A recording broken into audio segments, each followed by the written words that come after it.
ഭാവിയെ മുൻനിർത്തിയുള്ള രാഷ്ട്രീയ ചർച്ചകൾക്ക് വ്യക്തമായ ദിശ നൽകിക്കൊണ്ട് കായംകുളം 2050 എന്ന സമഗ്ര വികസന ദർശനം അവതരിപ്പിച്ച ഐക്യ ജനാധിപത്യ സ്ഥാനാർത്ഥി അഡ്വക്കേറ്റ് എം ലിജു. ഇതൊരു സാധാരണ മുദ്രാവാക്യമല്ലെന്നും ഇന്നത്തെ തീരുമാനങ്ങൾ നാളെയുടെ ജീവിതത്തെ എങ്ങനെ രൂപപ്പെടുത്തുമെന്ന അടിസ്ഥാന ചോദ്യത്തിൽ നിന്നുള്ള ഉത്തരവാദിത്വപരമായ രാഷ്ട്രീയ സമീപനമാണെന്നും അദ്ദേഹം വ്യക്തമാക്കി. ഭാവിയെ പ്രവചിക്കുന്നതല്ല, അത് നിർമ്മിക്കാൻ തയ്യാറാകുന്ന രാഷ്ട്രീയ ധൈര്യമാണ് ഈ ദർശനത്തിന്റെ ആധാരം. ഈ ദർശനത്തിൽ വികസനം എന്നത് അടിസ്ഥാന സൗകര്യങ്ങൾക്ക് അതീതമായി മനുഷ്യരുടെ ജീവിത നിലവാരം ഉയർത്തുകയും സാമൂഹിക സമത്വം ഉറപ്പാക്കുകയും പ്രകൃതിയുമായി സമതുലിതമായ ബന്ധം നിലനിർത്തുകയും ചെയ്യുന്നതാണ്. കായംകുളത്തിന്റെ ഭൗഗോളിക പ്രത്യേകതകൾ കണക്കിലെടുത്ത് കടൽ തീര സംരക്ഷണം, ഖനന നിയന്ത്രണം, പ്രകൃതി സൗഹൃദ വികസന മാതൃകകൾ എന്നിവയ്ക്ക് മുൻഗണന നൽകണമെന്നും ലിജു പറഞ്ഞു. മാത്രമല്ല, പ്രകൃതിയെ നശിപ്പിക്കുന്ന വികസനം ഭാവിയെ ഇല്ലാതാക്കുമെന്ന മുന്നറിയിപ്പും നൽകി. സമൂഹത്തിലെ അടിത്തട്ട് വിഭാഗങ്ങളാണ് ഈ ദർശനത്തിന്റെ കേന്ദ്രബിന്ദു. അസംഘടിത തൊഴിലാളികൾ, മത്സ്യത്തൊഴിലാളികൾ, സ്ത്രീകൾ, ഭിന്നശേഷിക്കാർ തുടങ്ങിയവർക്ക് സുരക്ഷിതവും സ്ഥിരവുമായ ജീവിതം ഉറപ്പാക്കുക എന്നതാണ് ലക്ഷ്യം. ജോലി ഒരു അവകാശമാണെന്ന നിലപാടിൽ എംപ്ലോയ്മെന്റ് ബാങ്ക് എന്ന ആശയം മുന്നോട്ട് വെച്ച ലിജു ജോലി തേടുന്നവരെ ഒറ്റയ്ക്ക് വിടാതെ ഒരു സംവിധാനം കൈപിടിച്ചുയർത്തണമെന്നും പറഞ്ഞു.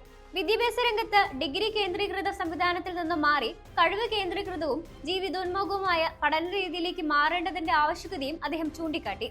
നാവിഗേറ്റർ പരിശീലന കേന്ദ്രങ്ങൾ വഴി യുവജനങ്ങൾക്ക് തൊഴിലഭിമുഖമായ പരിശീലനവും മാർഗനിർദ്ദേശവും നൽകുകയും അവർ ജോലി തേടുന്നവരായി മാത്രമല്ല ജോലി സൃഷ്ടിക്കുന്നവരായി മാറുകയും ചെയ്യേണ്ടതുണ്ടെന്ന് അദ്ദേഹം വ്യക്തമാക്കി.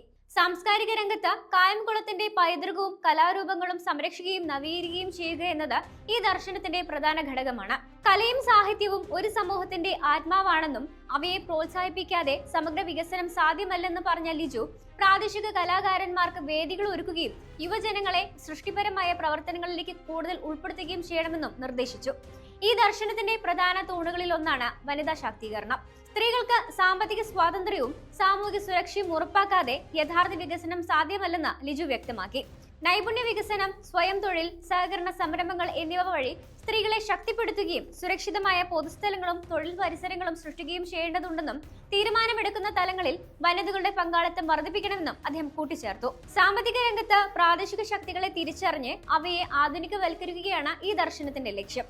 കശുവണ്ടി, കയർ, മത്സ്യബന്ധനം തുടങ്ങിയ മേഖലകളെ മൂല്യവർദ്ധിത ഉൽപ്പന്നങ്ങളിലൂടെ വിപുലീകരിക്കുകയും സഹകരണ മേഖലയെ ഡിജിറ്റൽ സംവിധാനങ്ങളുമായി ബന്ധിപ്പിച്ച് ശക്തിപ്പെടുത്തുകയും ചെയ്യണമെന്ന് ലിജു പറഞ്ഞു. സഹകരണ പ്രസ്ഥാനം ഒരു ഓർമ്മയായി തുടരാതെ ഒരു സജീവ സാമ്പത്തിക ശക്തിയായി മാറണമെന്നും അദ്ദേഹം അഭിപ്രായപ്പെട്ടു. പ്രകൃതിക്ഷോഭങ്ങളെ നേരിടുന്നതിൽ മുൻകരുതലുകൾ അടിസ്ഥാനമാക്കിയുള്ള സമഗ്ര സംവിധാനമാണ് ആവശ്യമായത്. ദുരന്ത നിവാരണ സംവിധാനം ഒരു വകുപ്പിന്റെ പരിധിയിൽ ഒതുങ്ങാതെ മുൻകൂട്ടി അപകടങ്ങൾ കണക്കാക്കി പ്രവർത്തിക്കുന്ന സംവിധാനമാക്കണമെന്നും ലിജു പറഞ്ഞു. ഭരണരംഗത്ത് സുതാര്യതയും ജനപങ്കാളിത്തവും ഉറപ്പാക്കുന്നത് ഈ ദർശനത്തിന്റെ അടിസ്ഥാനമാണെന്നും ജനങ്ങളുടെ ശബ്ദം കേൾക്കുന്ന ഉത്തരവാദിത്വമുള്ള ഭരണരീതി സൃഷ്ടിക്കണമെന്നും തീരുമാനങ്ങൾ താഴെ നിന്ന് ഉയരുന്ന രീതിയിലായിരിക്കണമെന്നും അദ്ദേഹം വ്യക്തമാക്കി. അഡ്വക്കേറ്റ് ലിജുവിന്റെ അഭിപ്രായത്തിൽ കായംകുളം 2050 ഒരു പദ്ധതി മാത്രമല്ല, അതൊരു പുതിയ രാഷ്ട്രീയ സംസ്കാരത്തിന്റെ തുടക്കം കൂടിയാണ്. മനുഷ്യരെ മുൻനിർത്തിയുള്ള പ്രകൃതിയോട് ഉത്തരവാദിത്വമുള്ള ഭാവിയെ സത്യസന്ധമായി കാണുന്ന ഒരു സമീപനമാണിത്. ഈ ദർശനം ഒരു വ്യക്തിയുടെ സ്വപ്നമല്ലെന്നും അതൊരു സമൂഹത്തിന്റെ സംയുക്ത സാധ്യതയാണെന്നും ഇതൊരു തിരഞ്ഞെടുപ്പ് വിഷയം മാത്രമല്ല, നമ്മുടെ എല്ലാവരുടെയും ഉത്തരവാദിത്വമാണെന്നും ലിജു പറഞ്ഞു.